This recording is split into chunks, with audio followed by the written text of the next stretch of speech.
salaamaaleykum mbokki ñi déglu suñu émission homme politique ci Thiès Info ak Thiès TV tey nekk ñu amal plateau spécial jàkkaarloo ak président Mamadou Mbaye mi nga xamante ne daf nekkal les anciens de l'APR li ni mel nag li ko waral rek mooy situation politique bi fii ci biir Thiès dañuy bàyyi Mamadou mu nuyoo ak mbokki xarit ñu si tànn ci Thiès Info ak Thiès TV Mamadou asalaamaaleykum. waaleykum salaam Kaaw maa ngi lay nuyu di nuyu waa Thiès Info di nuyu internautes yi suivre Thiès Info à travers le monde. di nuyu waa Benno Bokk Yaakaar di nuyu waa APR di nuyu waa Thiès di nuyu ñëpp di leen sargal bu baax a baax a baax. alors très bien Mamadou dañu bëgg rek nga wax ñu tuuti ci situation politique bi ci biir Thiès naka ngeen ko gisee gis nañu ay vague de ralliement ñu dugg ci biir APR mais également ñu génn APR. waaw Omar comme ni ma ko daan defee je pense que l'heure est grave bëgguma yenn saay sax di génn trop. fan yi bëgguma woon génn mais j'ai jugé nécessaire ma génn parce que l'heure est extrêmement grave et que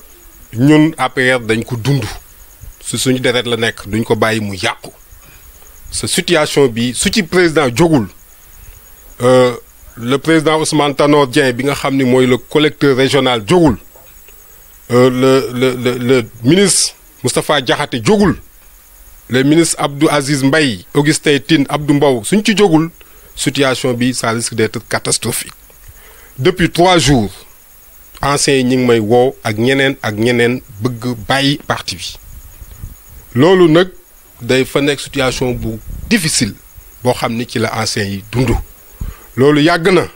du ancien rek léegi sax am na ñeneen ñoo xam ni ils sont découragés et que gis nañu fan yi Hadjibou Soumaré travail de débauchage bi muy def mi ngi débauché ay militants APR sa gis nañ ni parti bi réagir par rapport à ça il faut que ñu am une réaction spontanée par rapport à ça mooy lan mooy ñun nañu daje xool ban stratégie la ñuy mettre en place pour contrer Hadjibou Soumaré parce que l'heure est grave Pape Alioune Diallo génn na tey démb xaw ma Nafi génn na dem na démissionné de l'APR dem ci Hadjibou Soumaré suba keneen dina dem man chaque jour ñu ngi may woo nii ma dañuy dem am na benn vieux nee na ma yow sa jëmm moo ma téye APR kon nag loolu doy na waa trop si parti boo xam ni tu es au pouvoir ñu xam situation difficile bi nga xam moom la nit ñi wéyee am ay mbër yu fi nekk ci Thiès muy Hadjibou Soumaré ak yeneen candidat Idrissa Seck ak yooyu ñu nar a sàggan ba nga xam ni ñi nga xam ni ñooy xeexkatu APR yi nar a dem loolu situation bu grave la boo xam ni maa ngi ñaan président de la République ak tous les responsables de Thiès ñu ànd ñoom ñëpp Siré Dia docteur Ndiaye Augustin Abdou Mbow ñu gaaw dajaloo ak tous les mouvements ñu bàyyi ñu teer tout ça toog def diagnostic xool ban solution la ñuy wax ñu proposer ko président de la République mu apporter ci ay solutions. alors très bien mu mel ni frustration yi am na si ñenn ñoo xam ne jot nañ dégg seen kàddu maanaam daal dañu ñàkk gis ni amuñu maanaam Macky Sall gëdd bi mu leen waroon jox ci biir APR ci biir Thiès. ñoom gis ñu ko ci seen bopp te ñoom bokk nit ñi nga xam ne ñooy les pionniers du parti à Thiès. waaw loolu mooy suite problème bi dafa am pionniers yoo xam ni ndeysaan su ma fàttalikoo ndey sukkay mi nga xam ni ñi ngi koy ñaanal yàlla mi ngi ci lalu hôpital nii feebar boo xam ne mën nañ wax sax ni situation stress ak délaissement buñ ko def moo ko posé situation yooyu je pense que il est temps président jël ay responsabilités am ci Thiès il est temps que yeneen responsable lu Thiès yi aussi teer lépp ànd ñoom ñëpp ñu xool yan solution lañ mën a def ci les pionniers ñu porté waat combat bi dugg ci terrain bi ñu dooleel leen ñu mën a am ay solution parce que situation bi nii suñ ko bawee nii dañuy dem droit vers la catastrophe mooy que ñu bari dinañ démissionner ñaar démissionné nañu ay responsable mais gëm naa ni am na ñeneen ñoo xam ne risque de démissionner parce que loolu nag président war na ci wax. Mamadou dafa mel ni démission yi daf la metti te ñenn ñu ngi wax Pape Alioune Diallo ñu bëri ñu ngi wax ni ñoom c'est des responsables yoo xamante ne daaw ñu gis ñu gagné seen i bureau de vote wala seen i centre de vote. politique benn nit bu la manqué rek daf lay wàññi Pape Alioune Diallo c'est un ex-directeur de cabinet de Thierno Sall ku koy xeeb man xeebuma ko xam naa ko Nafi ku koy xeebuma ko man mi xam parti bi. yore woon parti bi xam naa li ñuy peser. xam la zone est. xam la zone est nekk zone est bul xeeb nañu bàyyi nit ñi ñuy xeeb parce que nit ñoo ñuy xeeb ñoo dajaloo woon ba jox Macky Sall lim am biir Thiès bañ battre Idrissa Seck ci législative yi avance bi nekk ci ville bi commune bi li ñuy rawee bareetul loolu liggéey ñàkk a xeeb moo ko waraloon mais suñ fi nekkee di xeeb koo xeeb mu dem ci keneen su yàggee dootoo yor kenn donc nañu ànd ak ñëpp bañ a xeeb nit ñi. ensuite ñi amul doole ñi nga xam ne ay pionniers lañu ay anciens lañu nekk sonn ñooñu nañ leen jàppale ngir yàlla parce que ñooñu dañoo ñeme fa ñu jëm ñeme song wàcc ci terrain bi liggéey li leen Macky Sall jaral amul keneen kum ko jaral ñooñu nag il faut que le président ma interpeller la encore di interpeller le président Moustapha Diakhaté di interpeller tous les responsables de Thiès ñu toog autour d'une table xool yan solution la ñuy apporter parce que c'est pas compliqué loolu mooy situation bi mais suñ fi continuer di xeeb am na yeneen responsable yoo xam ni man woo nañ ma yàlla xam na li may wax ni ma yaa ñu téye si parti bi man su ma demee bay téye ay nit si parti bi kon la situation risque d'être catastrophique parce que ñooñu gisatuñ seen bopp ci parti bi. alors très bien tamit ci wàllu liggéey dañu gis ci wàllu massification souvent ñu gis APR enregistré ay ralliement lu ci mel ni Siré Dia souvent ñu gis ay ndaw yu jóg nekkoon ci ay parti wala ay bànqaas ñëw fekk si ko wala mouvement de soutien yi ñoom Ablaye Dieye ak ñu ni mel Mamadou yéen les anciens de l'APR naka ngeen di méngale situation bu ak situation bi ni mel. waaw situation boobu baax na mais des na Siré Dia mi ngi def li mu mën Ablaye Dieye mi ngi def li mu mën mais au même moment Mamadou Mbaye dafa waroon am des moyens pour def loolu Ablaye Dieye def. Parce que Ablaye Dieye dàquma ko Siré Dia dàquma ko keneen dàquma ko mais j'ai pas les moyens de ça il faut multiplier ça c'est-à-dire il faut multiplier les Ablaye Dieye multiplier les Siré Dia dans Thiès quand je dis il faut les multiplier mooy nga jël Ibrahima Sarr par exemple nga mettre ko dans des conditions ci koñam ba mu nekkoon depuis 10 ans waa koñam di ko gis amul benn changement mais kooku tu apportes un changement chez lui tu lui donnes quelques moyens mu wàcc ci terrain bi waa ko ñoom topp ko xam ni président ba mu doon àndal depuis 10 ans am na njëriñ ci moom mu siggi. alors ci beneen wàllu bi gis nañ fii ñeneen ak ñeneen ay Ousseynou Diouf ak ñeneen ñuy gis ay activités ñu koy organiser ñu ne ñoom dañ koy def pour dundal parti bi wala pour wane seen cofeel ci li nga xamante ne moom mooy Thiès mu mel ni rek li ni mel ba léegi Macky Sall dafa mel ni ku jël Thiès rek xaw ko teg de côté. waaw loolu daal moo ma jaaxal kaaw parce que c'est vrai Ousseynou mi ngi góorgóorlu ñu mel ni moom ñoom Ablaye Dieye docteur Ndiaye Siré Dia ñëpp ñi ngi liggéey mais dafa mel ni daal Thiès dafa mel dañ ko cof sa cof boobu moo warul ci Thiès parce que Thiès c'est une ville stratégique au plan électoral ensuite Thiès li mu enregistré ci ay candidats à la présidentielle amul benn ville du Sénégal bu ko am kon président dafa def benn traitement spécial sur Thiès. yeneen responsable yi nga xam ne ñoo nekkal président aussi muy le premier ministre muy tout Aminata Touré Mohamed Boun Abdallah Omar Youm ñoo ñëpp Aly Ngouille Ndiaye ñoo ñëpp képp ku am benn solution pour Thiès war nga ñëw apporter ko solution bi nag man bi ma ci gën a gis pour éliminer départ démission yi ak frustration yi mooy d'abord de recevoir ces gens-là recevoir waa Thiès les frustrés surtout. parce que ci wàllu audience yooyu sax bëri na ñuy wax am na ay responsables yoo xam ne ñu ngi koy ruumandaat ñu ne Thiès dafa mel ni Macky Sall fulalu leen ndaxte législative yi Macky Sall dajale woon na leen palais daal di leen ñaax ñoom ñëpp ñu jaay seen i béy ak seen ginaar jàppale ko bu amee ndam dina def dara mu mel ni booba léegi yéen a ngi xaar gisagu leen dara. waaw surtout ça parce que audience bi amoon législative président def ni soo leen gagné soo leen ñëwee ma changé situation yu bëri ñun d'ailleurs ñu ngi koy xaar ci loolu parce que daf ni woon. gars yi ñu ngi ko ay postes ak yooyu mun leen dem leen gagné ba pare gagné nañ ba pare mais anciens yi ñu ngi toujours dans la difficulté y a beaucoup de frustrés c'est ça loolu nag pour ñu arrêter ko mooy que man sama solution bi may appeler les responsables de Thiès ak les responsables de Dakar et le président de la République c'est de réunir daar tous les responsables de Thiès d'abord la responsable de Thiès nañ dajaloo seen biir à Thiès beneen mooy leen président recevoir ñu xool yan solution la ñuy apporter daar pour que démission yi mën a arrêter pour que parti mën a animé aussi. également Mamadou ñeneen ñi ci kujje gi dañ naan Macky Sall doomu Thiès yi da leen di bedd rek di sànni ku ci mel ni Thierno Alassane Sall nekkoon na position bu doy waar mais da koo beddi ku mel ni Oumar Diop di directeur général bu SAR ñu gis def na poste de santé bu am solo ci Kër Maam El Hadj mu nekkoon une demande boo xam ne depuis 2002 lañ ko formulé woon foyer religieux boobu à hauteur de 100 millions financement bi yi ni mel toujours rek ñu gis ni ñi nekk ci kujje gi dañ naan APR yi nekk Thiès dafa mel ni daal fulla dafa xëy ñoom ñu gont. waaw foofu aussi le président am na droit quand même su amul ci keneen confiance mu dindi ko mais li ñu koy ñaan mooy même su dindee kooku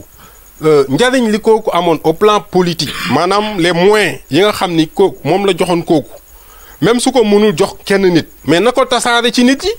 ñun ñu am ay moyens par exemple supposons on prend le cas de Thierno Sall les moyens politiques postes ministériels et cetera le cas de Omar Diop moyens politiques poste de direction générale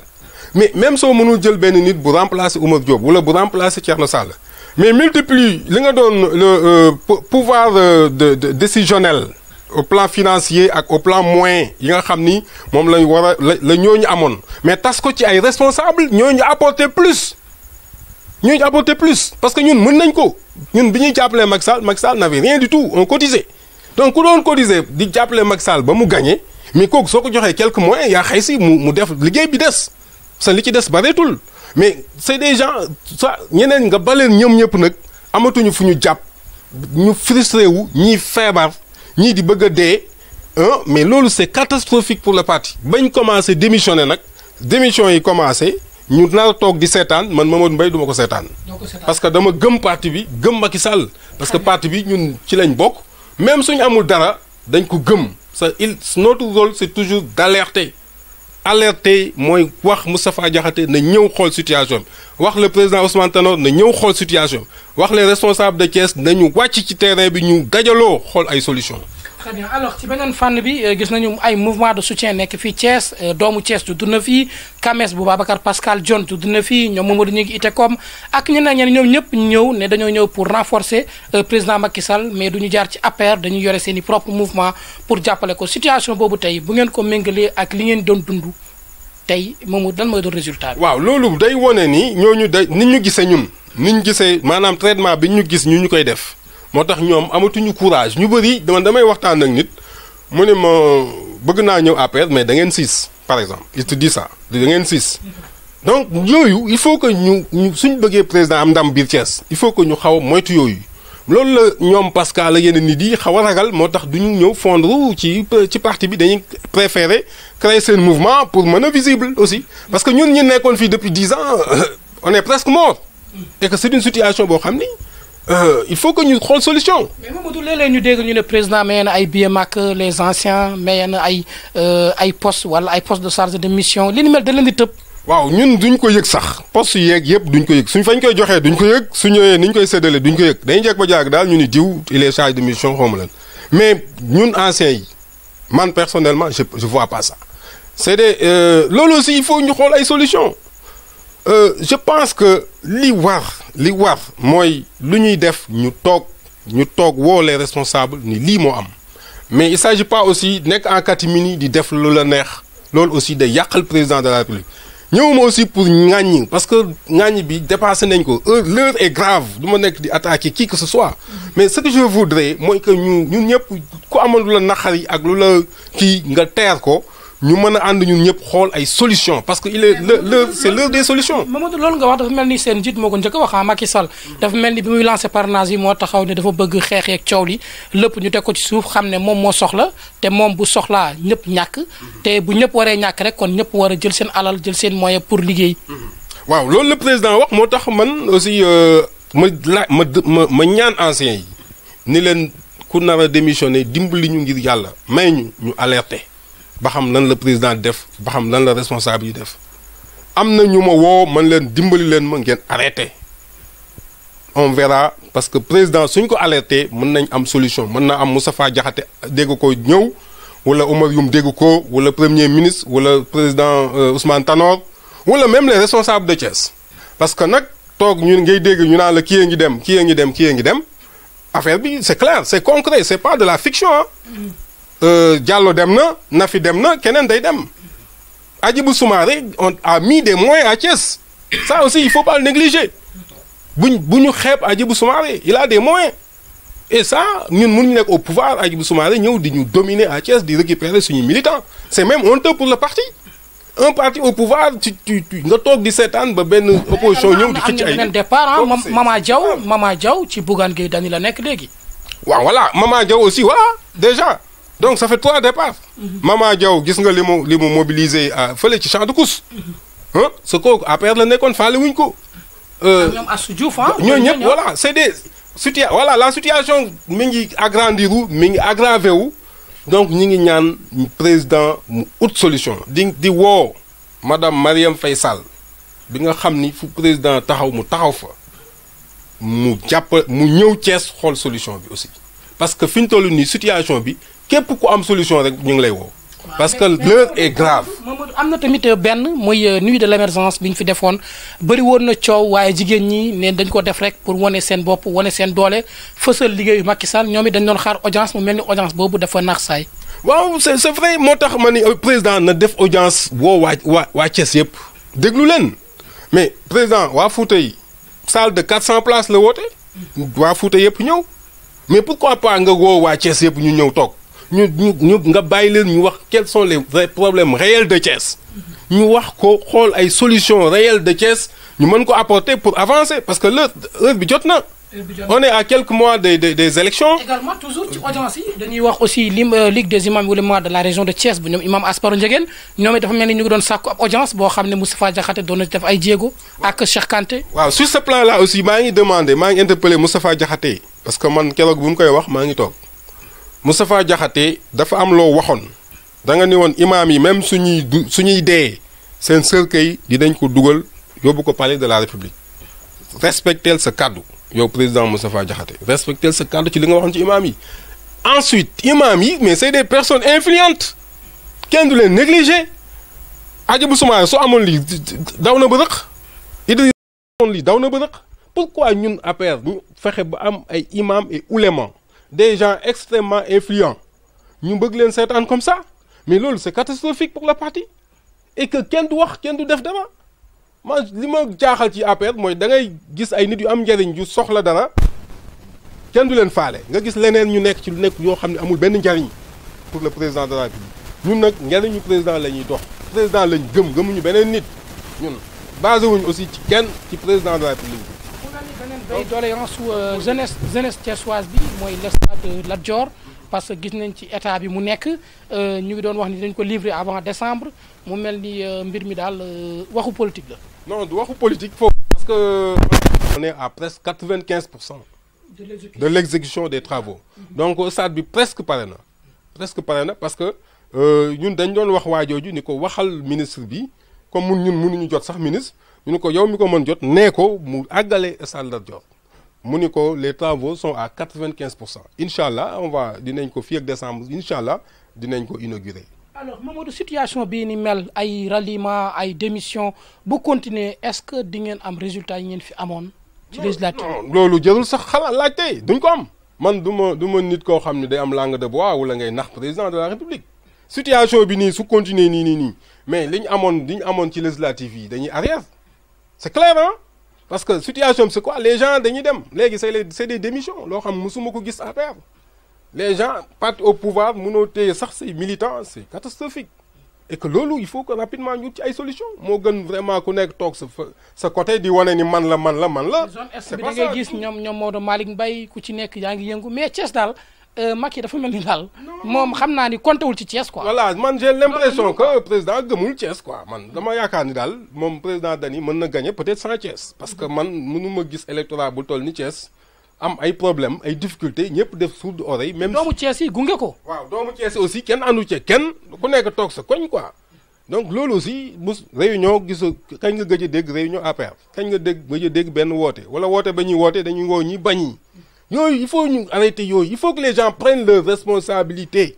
ñu ànd ñun ñëpp toog def diagnostic sérieux de la situation suñ ko defee dans un hôtel de la place tirer ay conclusions yóbbu ko defal ko proposition président de la République ni ko nii la ñuy def pour Thiès génn ci difficulté yi mu nekk. nii la ñuy def pour gagner. da ngay confirmer kàddu Ndeye Tické Ndiaye Diop bi muy wax ni Thiès dañu war a def expression de besoin yi tënk ko jébbal ko président de la République. mais c'est exactement ce qu'elle a dit est vrai c'est exact c'est ça qu'il faut faire c'est-à-dire il faudrait que ñu def benn genre séminaire benn genre ndëpp xool ku nekk quels sont les jafe-jafe rapidement ñu xool quelles sont les solutions. ut ay nit mandaté leen ñu établir benn document mais yaa xëy si ñu dem jox ko président en audience président apporter ci ay solution ñu ni ko nii lii ak lii suñ ko defee on gagne Thiès c'est ça qu'il faut faire c'est loolu il faut ñu def ko à temps waruñu xaar ba élection yi ni këtt ni joon aussi ñu koy def ñu teel ko def nii apporter ay réponses ci situation d'émission yi très rapidement xool ñi nekk en difficulté frustré wu ñu xool nu ñu leen di jàppale jël certains responsables may leen doole ñu mën a wàcc seen base commencer continuer liggéey stopper démission yi def diagnostic ñëpp ànd bokk man maa ngi woo ñëpp ñu ànd que ça soit mouvement autre na ñëpp ànd il faut pas aussi ñuy isoler mouvement yi ak yeneen kii parti bi na ñëpp Benno Bokk Yaakaar nañu ànd ñëpp ñu xool yan solution la ñu apporter à Thiès je pense que loolu daal mooy yëf yi kaaw. alors très bien kon tey yow li nga interpellé ci sa njëlbeen wax mooy le président Macky Sall ñu bëgg rek nga tëj say kaddu xam naa ni comme nee nga première dame moom xam naa ne bu jotee. waaw man yaakaar naa ni première dame dafa amul les vraies informations sur Thiès man je pense que amu ko mais li ma koy yóbbante première dame mooy que situation Thiès bi c'est catastrophique man Mamadou Mbaye loolu laay wax parce que y a des gens qui veulent démissionner maa leen téye am na ñu commencé démissionner wax nga ko fii y en a 4 suñu arrêté wul dina am ñeneen ñu démissionner. La saignée va continuer. Parce que ñi nekk Thiès ànduñu jubóowuñu ça aussi il faut oser le dire nang ku nekk sa koñ ngay nekk di def lu lay avancer yow mais pas lu avancer le président de la République ñun nag président moo ñu ñor ñu am ci moo ñu ñor parce que boobu ça fait 10 ans suñu alal lañ ciy def man suma alal sama kër laa jaay pour gëm Macky Sall amaguma ci loolu kon su ma ñëwee di wax intérêt président de la République moo tax et que première dame li muy wax li